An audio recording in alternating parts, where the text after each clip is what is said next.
Transmission line और feeder line के बारे में अक्सर आपने बहुत कुछ सुना होगा, लेकिन अक्सर आपने यही सोचा होगा कि आखिर फीडर लाइन और ट्रांसमिशन लाइन होती क्या है, इनमें क्या क्या अंतर होते हैं। तो इन्हीं के बारे में आज हम इस वीडियो में बात करने वाले हैं। साथ ही जो हमारी इलेक्ट्रिसिटी जनरेशन से लेके हमारे लोड तक है वो कैसे ट्रेवल करती है, ये सब भी हम इस वीडियो में जानने वाले हैं। तो चलिए शुरू करते हैं इस वीडियो को। तो ट्रांसमिशन लाइन और फीडर लाइन के बारे में जानने के लिए सबसे पहले आपको यही समझना होगा कि जो हमारी इलेक्ट्रिसिटी है वो कैसे जनरेट होती है और जनरेट होने के बाद कैसे हमारे लोड तक पहुंचती है। तो देखिए, ये तो आप सभी जानते होंगे कि जो हमारी इलेक्ट्रिसिटी है वो जनरेशन स्टेशन पे जनरेट की जाती है, यानी जो हमारे पावर प्लांट होते हैं वहां पे हमारी इलेक्ट्रिसिटी को बनाया जाता है। इसके बाद हमारी इस इलेक्ट्रिसिटी को एक जगह से दूसरी जगह भेजा जाता है, क्योंकि हम जहाँ पे इलेक्ट्रिसिटी बनाते हैं वहां पे उस सारी इलेक्ट्रिसिटी का यूज नहीं कर सकते, और ना ही हम जहाँ पे इलेक्ट्रिसिटी यूज कर रहे हैं वहां पे हर जगह पे इलेक्ट्रिसिटी को बना सकते। ये दोनों ही केस में कोई भी पॉसिबल नहीं होता। तो इसीलिए हमें एक जगह इलेक्ट्रिसिटी जनरेट करके उसको फिर यूज के लिए अलग अलग जगह पे भेजना होता है। अब बेसिकली जो हमारी जनरेशन होती है वो हम 11 kV यानी 11,000 वोल्ट के ऊपर इलेक्ट्रिसिटी को जनरेट करते हैं। लेकिन जब बात आती है इस इलेक्ट्रिसिटी को हमारे लोड जैसे हमारे घर हैं, ऑफिस हैं, वहां तक भेजने की, तो हम इस 11,000 वोल्ट को नहीं भेजते। इसके लिए हमें इसको स्टेप अप करके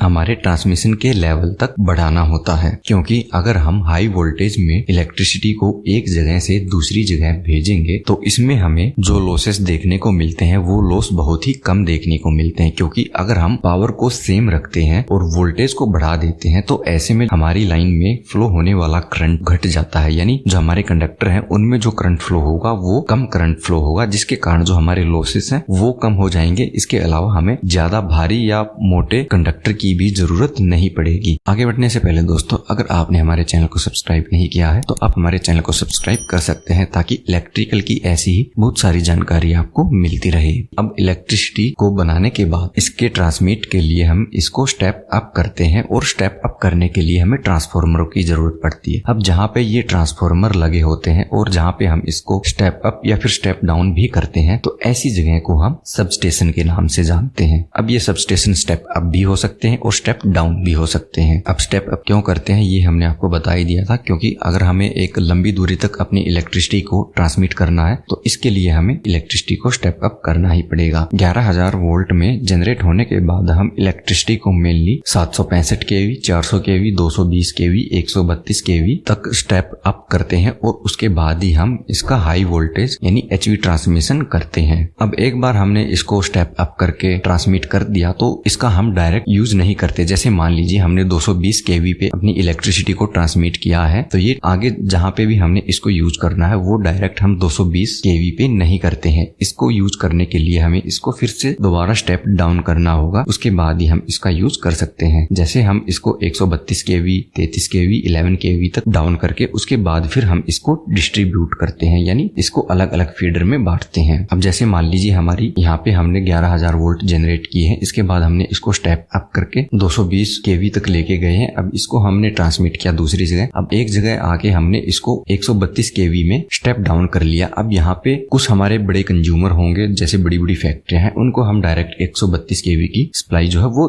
दे सकते हैं। इसके अलावा बाकी जो है हम वो फिर आगे भेज देते हैं। उसके बाद फिर से ये स्टेप डाउन होती है। इसके बाद जैसे ये 33 kV या फिर 11 kV में हम इसको कन्वर्ट करते हैं। इसके बाद जो मीडियम कंज्यूमर होते हैं, जो मीडियम साइज की हमारी फैक्ट्री या इंडस्ट्री होती है, उनको हम डायरेक्ट 33 kV या 11 kV तक की जो वोल्टेज है वो प्रोवाइड करवाते हैं, यानी उसका कनेक्शन हम उनको देते हैं। इसके बाद 11 kV को हम सीधा आगे भेजते हैं, जो हमारा डिस्ट्रीब्यूशन ट्रांसफार्मर होता है, यानी डिस्ट्रीब्यूशन सबस्टेशन भी हम उसको कहते हैं। वहां पे इसको भेजते हैं। वहां पे हमारी ये इलेक्ट्रिसिटी 3 फेज 415 वोल्ट और सिंगल फेज 230 वोल्ट में कन्वर्ट होती है। उसके बाद हम इसको अपने घर, ऑफिस या छोटी इंडस्ट्री है वहां पे कहीं पे भी LT का इसका कनेक्शन दे सकते हैं, यानी इसको अपने जो डोमेस्टिक कस्टमर हैं उनको भेज सकते हैं। अब ये जो सारा सिस्टम था, इन सभी में जो HT डिस्ट्रीब्यूशन है, जैसे 132, 33 kVA, यहाँ पे हम 3 वायर का जो सिस्टम है वो यूज करते हैं। जबकि जो हमारा LT का सिस्टम है, जैसे 3 फेज 415 वोल्ट और सिंगल फेज 230 वोल्ट, यहाँ पे हम 4 वायर का जो सिस्टम है वो यूज करते हैं। अब जहाँ पे 3 तार का सिस्टम है वहाँ पे हम तीनों फेज यूज करते हैं, और जहाँ पे 4 तार का सिस्टम है वहाँ पे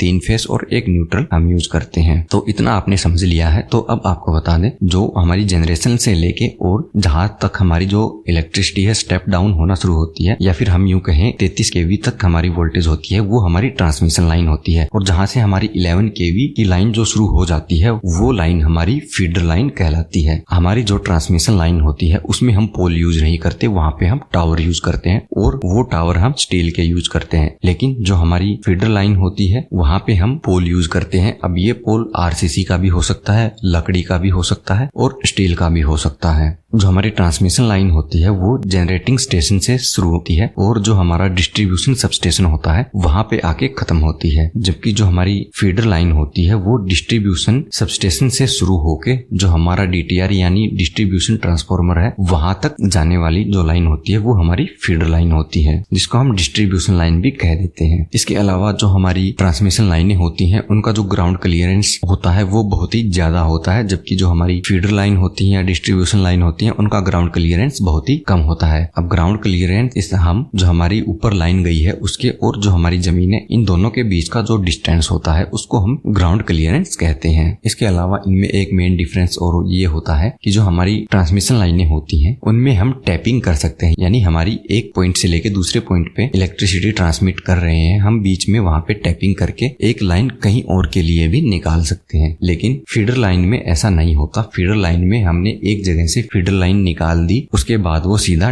DTR यानी ट्रांसफार्मर पे जाके कनेक्ट हो जाती है और इन दोनों के बीच में हम कहीं पे भी इसमें टैपिंग नहीं कर सकते। अब इनसे जुड़ा अगर आपका कोई भी सवाल है तो आप हमें नीचे कमेंट में पूछ सकते हैं। इसके अलावा आप सभी के लिए हमने कुछ ई-बुक भी बनाए हैं, जैसे motor starter, house wiring, MST electrician, BMS, इन सब टॉपिक से जुड़ी हमने कुछ ई-बुक बनाई है जिनसे आपको बहुत कुछ सीखने को मिलेगा। अगर आप इन ई-बुक को खरीदना चाहते हैं तो नीचे डिस्क्रिप्शन में दिए गए लिंक पे क्लिक कर सकते हैं।